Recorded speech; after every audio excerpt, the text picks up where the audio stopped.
and welcome to Adaptation, the vlog where we talk about film adaptations and the original material they're based on, even ones that don't exist yet. I'm Kendyl Bryant, and this week I'm going to be dreamcasting The Color of Rain by Cori McCarthy. The plot is basically futuristic human trafficking in space, so not exactly a light read.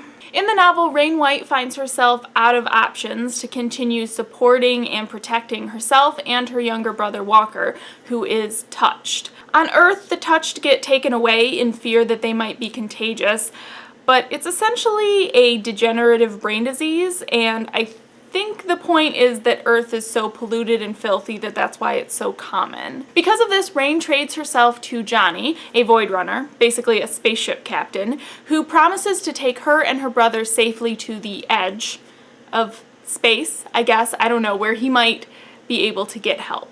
There aren't a ton of main characters in this book, so I'm only casting Rain, Lo, Ben, and Johnny, and it still took me forever to decide on my dreamcast. I know, I always say this one was really hard as if it's the exception to the rule, but I'm coming to find that dreamcasting is just hard. Full stop.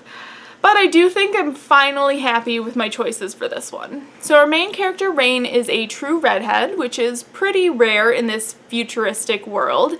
She's 17 and she's very determined and realistic, and she's not as beaten down as one might expect of someone that has lived the terrible life that she has. For this, I've chosen Alicia Debnam-Carey, who you might recognize from The 100. She's not a redhead, but that can be fixed. I really like this casting for showing Rain's resolve, the walls that are necessary for her to put up given all of the things that she has to do, and also her despondence during the red siren part of the book. Rain's best friend Lo starts off a little bit more broken, I think. I imagined her as being a little bit older because she's more matter-of-fact about her life, but we come to find out that she really is just wearing a mask and covering it all up by drinking. And the deeper into the book you get, the worse off she gets. For this, I've cast Cara Delevingne from Paper Towns and most recently Valerian and the City of a Thousand Planets. I think she'll be a good fit through the journey that, at least in my mind, Lo takes throughout the story. At the beginning, you might think that Lo is maybe the stronger of the two girls, but like I said, as we come to find out, she's not coping as well as you might think, and we start seeing the trouble that she's actually having. Now, Johnny is described as being all angles. He's sharp and entitled and in control. He needs to be intimidating, absolutely, but also a little seductive, at least until it becomes clear who he really is. Jamie Campbell Bower from Camelot and the upcoming TNT series Will is my pick for this. I actually tried to cast a little older for Johnny to really hammer home that he's a creep, but I didn't find anybody else that I liked as much for this role. I mean, just this picture screams Johnny to me. And I also like that Jamie is tall and lean, which is a good contrast for my Ben pick. Ben is meant to be strong, but in a softer way than Johnny.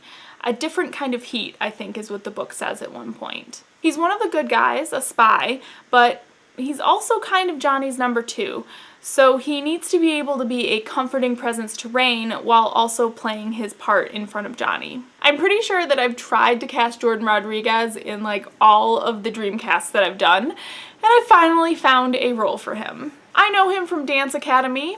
Huge fan, but you might know him from The Fosters. As I said, I think he provides the right contrast to Jamie Campbell Bower, and I think he can handle all of the underlying emotions and the back and forth that Ben has to do.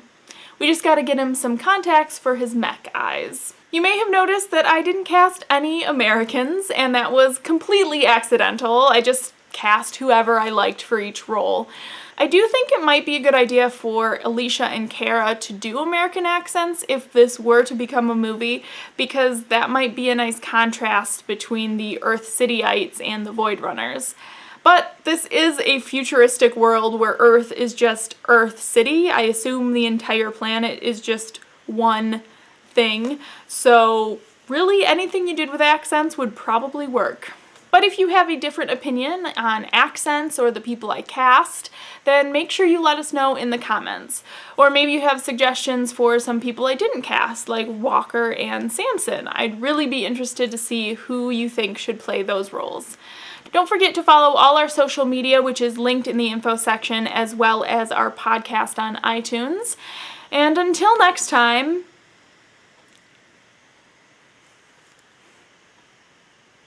what should I remind you? This book was so heavy. Don't judge people by what they have to do to stay alive. Recycle, because, you know, we don't want a world where the smog covers the earth and plague presents itself like degenerative brain diseases. Also, degenerative brain diseases, probably not contagious. Science. So, science and recycling are the future, I guess. Sorry, this book was too heavy. I don't know what else to tell you. Never give up. Never surrender. Keep flying. There's always hope, I guess. That's cheesy. But, you know, you need an upper after this book, so it's what you're getting.